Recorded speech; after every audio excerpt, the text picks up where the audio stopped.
Welcome to the MF Show, your pit stop for celebrity interviews. I'm Rich Waitist.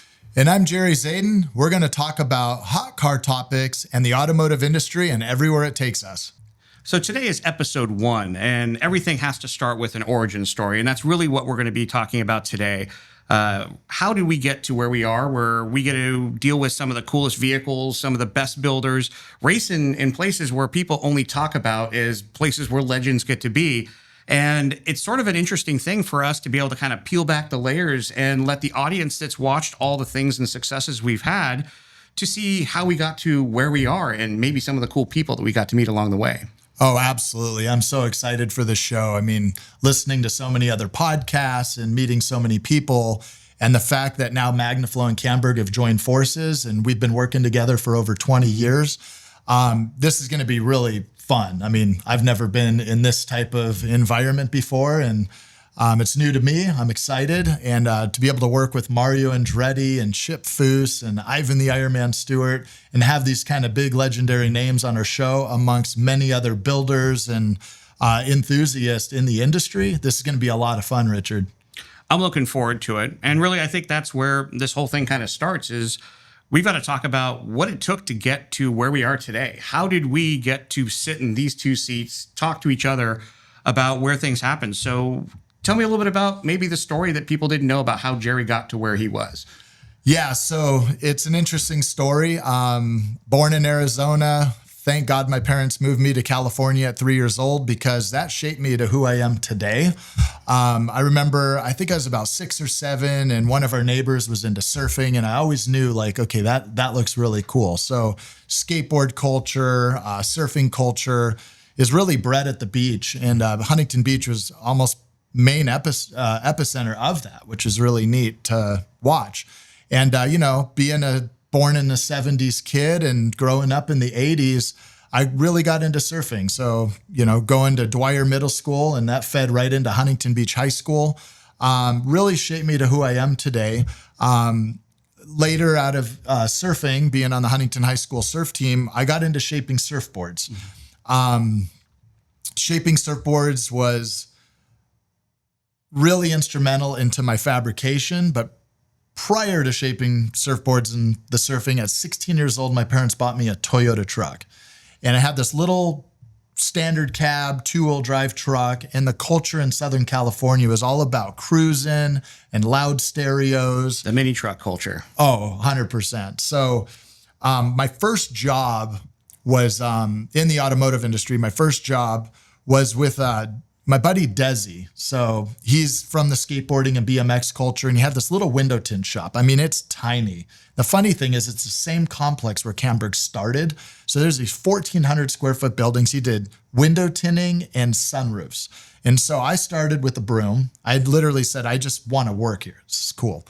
And I got to sweep floors. Yeah, you got to start somewhere. It was so much fun. And that got me a little bit of extra pocket money to be able to then buy a stereo and do these other things. But one of the things that was instrumental in my fabrication was I asked them one day, because they would cut a hole in the roof of like Honda Accords and trucks and stuff and put a pop-up sunroof in these vehicles. I go, hey, I want to try that. And he looked at me like I was insane. So he taped it off smaller to let me kind of practice with this like nibbler to cut a hole in the sunroof. And eventually I got to put sunroofs in trucks, which is kind of cool. That led into obviously making money because I had a job. And then I got into car stereo. And so I really went headfast into car stereo. So like building speaker boxes and learning about wiring. And so all these little things you do along the path of the automotive industry. So at the same time, surfing was the bigger part of my life. Stereos was a hobby. I got into shaping surfboards, but before I can shape a surfboard, I needed to make the metal racks, but I didn't have, I had the money, but I didn't want to spend the money to go buy racks. So I spent the money on a welding machine and a chop saw. Yeah, innovation and ingenuity was always the child of what became, I think, where we all been today. Absolutely. And this entrepreneur spirit in me was like, I'm going to buy these tools because I enjoyed tools. And I bought a welding machine and a chop saw, and I would go to like different shops that like did the welding and stuff. And I'm like, Can you teach me how to weld? Got a little bit of lesson. Then I went to Orange Coast College to take a welding class. Well, I started making these racks. So I made my own racks, and everyone's hitting me up. Hey, where'd you get these racks? Oh, I made them. Well, can you make me a set? So from trying to shape surfboards and innovating some like bottom rocker machines and getting routers to cut out outlines, all of a sudden I got known around the world for making these racks. Well, now as I get better at fabrication, I start wanting more tools. So I buy a tubing bender. And believe me, I was not good at fabrication in the beginning. But I started making bumpers. People would see me at the gas station, or if we're at a car event of some sort. You know, we used to cruise Balboa, and it'd be a parking lot full of a bunch of mini trucks, and sport compact cars were getting really popular at the time. Big in the scene in the 90s. Oh, yeah. And so this is like, 1991, 1992.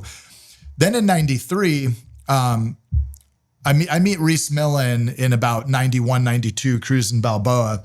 And then in 93, I hit him up. I'm like, hey, are you guys hiring over here? I'd like to work at Rod Miller Motorsport. And he goes, yeah, we need someone in sales. So I start doing that. I start learning real fabrication. And I'm talking at the highest level of fabrication. They're building prototype military vehicles and Pikes Peak.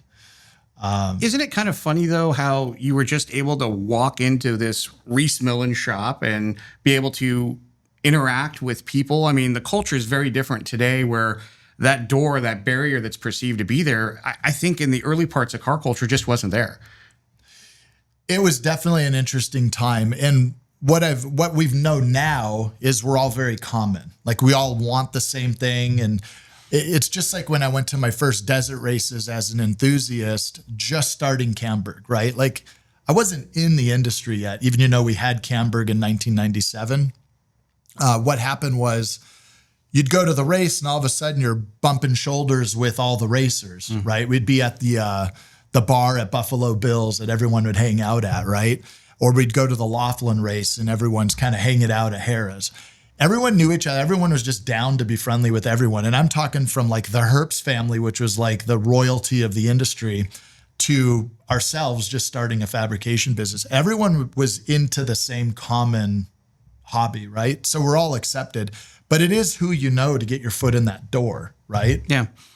And so back to it, I'm now working at Rod Miller Motorsport. I bought a 93 Ford F-150 with I-beams. And, I'm like, I got to do this. So I made some radius arms for the truck. I went, I had my parents' garage. I sub-paneled it, so I turned into an electrician. So I read some books. Like, we didn't have YouTube at the time. And I ran wires, sub-paneled their garage, shocked myself a couple times trying to do it, but got it done. And from there, it was like meeting people, going to the races as an enthusiast pre-Camberg. And I'm building parts out of the garage. And I hit up Jason Campbell. And Jason Campbell's working for BMP Fabrication in Costa Mesa. So Bob Miller Performance. And Bob was known for 10 cars and 516 cars and building stone stock trucks for like Brady Helm and a few other guys that raced in the Lorana days. And I just thought this was the coolest thing ever. So I approached Bob with like, hey, we should start an off-road shop. And he's like, there's no money in the off-road industry. So I'm looking at Jason one day, he's underneath some old OBS truck, I don't know, some Chevy square body, changing a transmission gasket, literally tranny fluid leaking from his head. It's probably why he's bald today. And I'm like, bro, what are you doing? Like, we need to start a shop. And so he was like, that's going to be rough. But I just saw it happening. Yeah. And we did it. So we signed a 6-month lease on a building, which is nothing in the business world. But for us, it was a huge move, and started with building a Bronco for a friend of ours, which never really got done because we were so busy doing all this coming in the shop work. And we just put every dollar and cent into the business buying tools. So we bought every tool we had without loans because we just wanted the best tools. And we kept setting goals of a new tool, which really to today led to the success of Camberg, and also taking advantage of, building a website in 1997. Believe it or not, that was very rare. And got involved with the message boards and the forums. And we all love those forums. Oh my gosh. Really good information and a lot of bad information. Absolutely. Sure. So yeah, let's hear your story, Richard. Well, it started off in a very similar place. It's the garage. And when it comes down to, I think, any automotive enthusiast, someone in our lives put something in front of us that, became addictive. And my dad was into swapping motors in cars. We had a cherry picker and an engine stand. And if my mom, she had a V6 in 1986 Elan Thunderbird. And guess what? That wasn't that little three plus liter motor that was in there wasn't enough. My dad stuck a 302 in it. So I was the wrench handler under the vehicle, go grab this, go grab that. And really, it was just a culture that I grew up in that you kind of did what you had to do to make things the way you wanted them. And I think that kind of just resonated throughout the history. And I do have to give a little bit of credit to my parents because guess what? My dad was an aeronautical engineer, worked in the aerospace industry. My mom worked at Burroughs as a computer technician, soldering circuit boards together and chipsets. And that was what they did for work, which they brought home. And what I always saw was my parents with somewhat of a mechanical and somewhat of an engineering background, just doing what they did. So it was very normal for me. And when I got into high school and started looking for things I wanted to do, the crazy part was I originally was going down a path. I wanted to be in the FBI because some reason I didn't want to do the things my parents did, because who wants to be like your parents, right? They were nerds in the world that I lived in. And realized very quickly, though, that the glam and glitz of the spy world is not really a real thing. And the practical experience that I got through garage work led me down a path of, hey, if I wanted to work on my car, I had people I knew. I had means within my own capacity.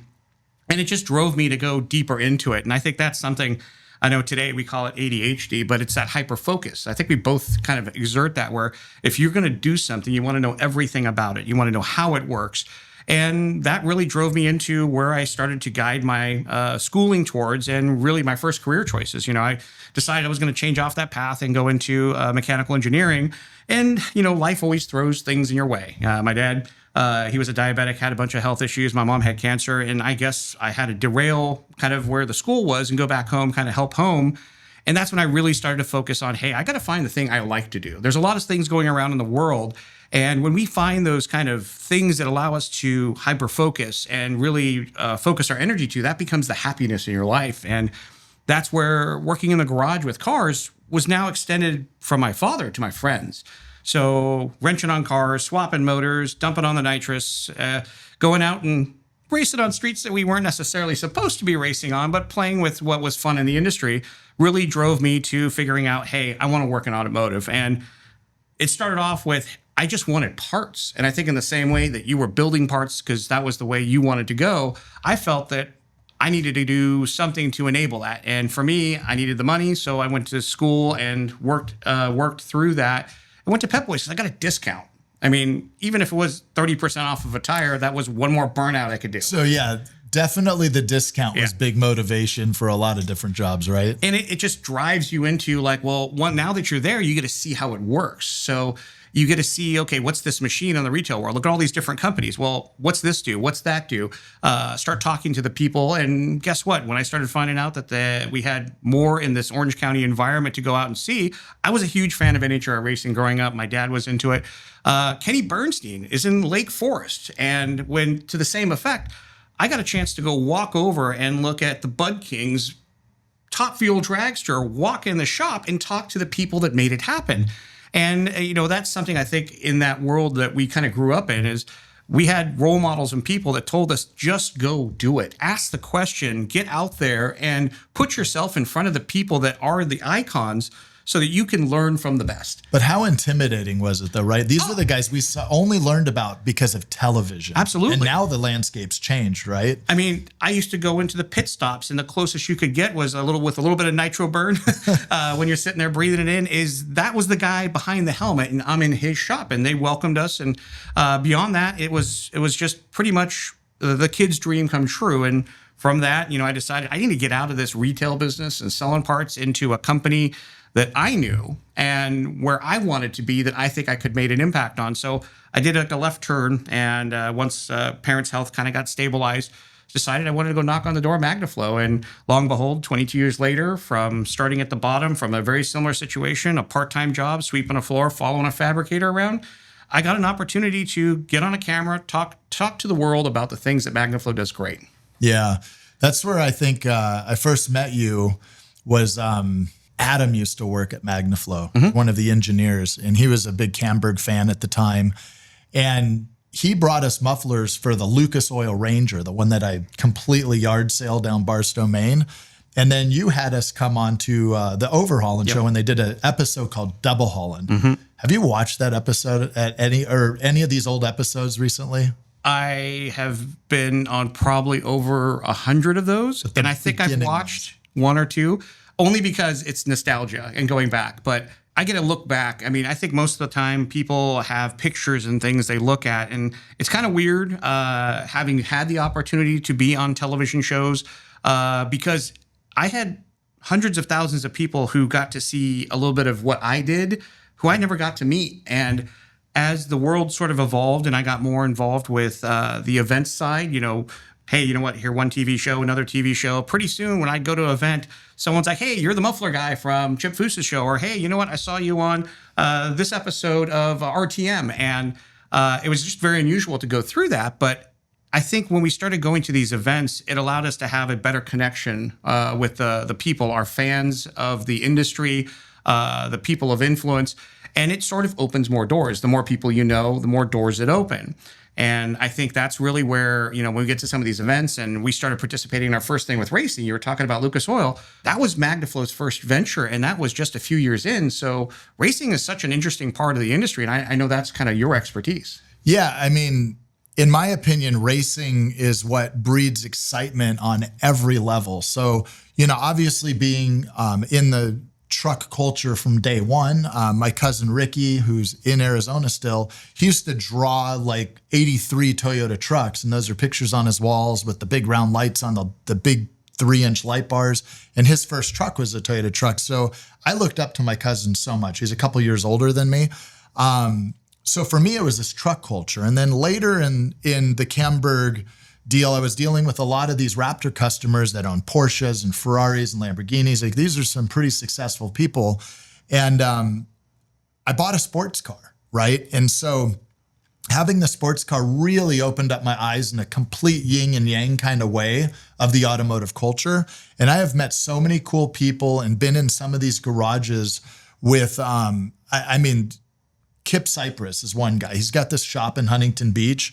His Instagram is Swank Rides. And so he's got these really collectible, like one of 6 in the world, I don't know, Duesenbergs or something they call them. Crazy, looks like a mobster Coach-built car. car. Yeah, they're so cool. And I look at those from a fabrication and body work and like, how did they even make this engine back then? Right? And who came up with this? There's nothing to really look at the same way. So someone is very ingenious coming up with these designs, all the way to his like first year of a Corvette, to his Porsche 356, like all these crazy vintage cars. And now I'm becoming like a big fan of the vintage and the hot rod. Like, I'm really liking it all. Like, there's not really anything I look at that I'm just like, well, why would they do that? Well, maybe the Pontiac Aztek, but it just brings me back to just the excitement people have that we had as kids getting into this. And then now we've been around it. And so like streamline focused, right?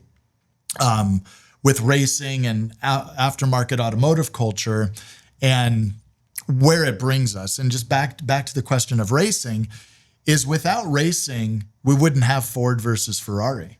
We wouldn't have the competition. We wouldn't push our products to the limits.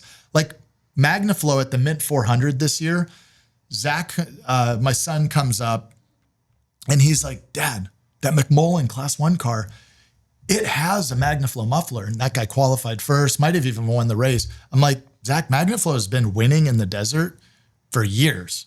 Like, this is a legit thing. So these products are so proven and so high quality through the racing and the testing that definitely shapes this industry. Well, I definitely think that's probably one of the interesting aspects of what makes this whole thing work, is that it's been this investment of time and engineering. And really, in order to do those things, though, we have to have the customers aware of what it is. And I think that's sort of what we're here to do today, is kind of share those things that we've learned, those unusual situations that we've come across, and the opportunities that we've had to interact with some of the best and most influential and even the most intelligent people in their fields. And really, this show and what we're trying to get through is how do we get that next group of people out there to have that same opportunity, because the world's changed a lot. There's so much out there. And I think there's a lot of perceived barriers. And really, when it comes down to it, I mean, you've done it, I've done it. We just sometimes got to keep knocking on that door. And when somebody says no, we've got to go back to that door again and say, this is what I want to do. And guess what? If someone's not going to let you do it, go figure it out. We didn't have YouTube. They got it today, and that's something that we all have an opportunity to do. And I think being able to bring some of those people in, like you said, the Marios, the Chips, and the Ivans, who've just lived an entire lifetime of legendary status of building cars and racing cars, I think there's so many more stories from so many other people that we're going to be able to kind of bring out here and discuss that, you and me talk about and have over a beer or a coffee in the morning. And that's something I think that's going to be really cool to share with the audience. Yeah, and I'm just really excited that, we're going to have the most legendary off-road racer, Ivan Stewart, and obviously the most legendary on-road racer, Mario Andretti, on our show. Those are a couple of the big names. And then the builders like a Chip Foose and Aaron Kaufman's. We got this huge list of people, and some local builders like Jimmy Shine. And there's a lot of guys. And then more importantly, the guys that are just kind of getting started, right? And we have some enthusiasts like the Eisenhower brothers and Blake Wilkie from the off-road world, and you have some hot rod guys. Yeah, the world of hot rodding has always been near and dear to me, and watching it change and evolve. I mean, I think it's pretty wild that, everybody's into LS Swap the world, right? The technology has changed so much. The diversity of being able to go back into your garage and building a motor used to be about taking some plastic gauge and figuring out stuff, and you just kind of ran with what you got. Today, we've got CNC controlled parts. You can get race quality components. It's super exciting, I think, to be out there. And I think the way that we, and the path that we took to get there and the people that we get to meet, I think all of that's going to be super exciting to talk about. Yeah, absolutely. Really looking forward to the show with you guys out there, and some of these ambassadors and influencers we're going to bring on. This is going to be a lot of fun. So in having all the access we have with all the people that we've talked about, it's really one of those things that we're excited to share, and we're happy you're tuning into this episode, and we're hoping to provide some more content for you in future episodes. But we've got a lot of other things to do. The event cycle for us, we all know how big SEMA is, and we've got new races, and we've got events that we're attending, in particulars of the Jeep world and the off-road, the street world. We've got a lot of stuff out there. Yeah, it's really cool. For the first time, I get to just travel the country now because of MagnaFlow, right? And we're bringing semi-trucks all over this nation. And, we're doing Daytona Jeep Beach, and we're going out to Tennessee doing the Smoky Mountain Jeep Invasion. And, we're doing SEMA show and off-road shows. So it's really fun in this whole diverse automotive culture that we get to be part of. It's going to be a lot of fun meeting some of these new big builders and shop owners and getting them on this show. And a lot of you out there. Yeah, absolutely. Like, that's what this show's about. Yeah, we have these premier ambassadors and influencers, but we want to bring people out there. If you have a cool story, send us an email, right? I'm just Jerry@Camberg.com. Glad to look at what you're doing. And if we really like it and you have a really cool, interesting story, we want to get you on the show. So we have a lot of cool ideas, which means future episodes. And we want to hear from you guys on things that you want to talk about. And you can kind of see what's going on in my life and Jerry's life through our personal socials. You can find me at Rich Waitis, which is going to be at Oxidizer, OXIDIZR, on Instagram. And I'm Jerry Zayden. All my social channels are at Jerry Zayden. And for more information for our show, please follow us on YouTube at MagnaFlow TV and all other social channels at MagnaFlow. This has been the MF Show.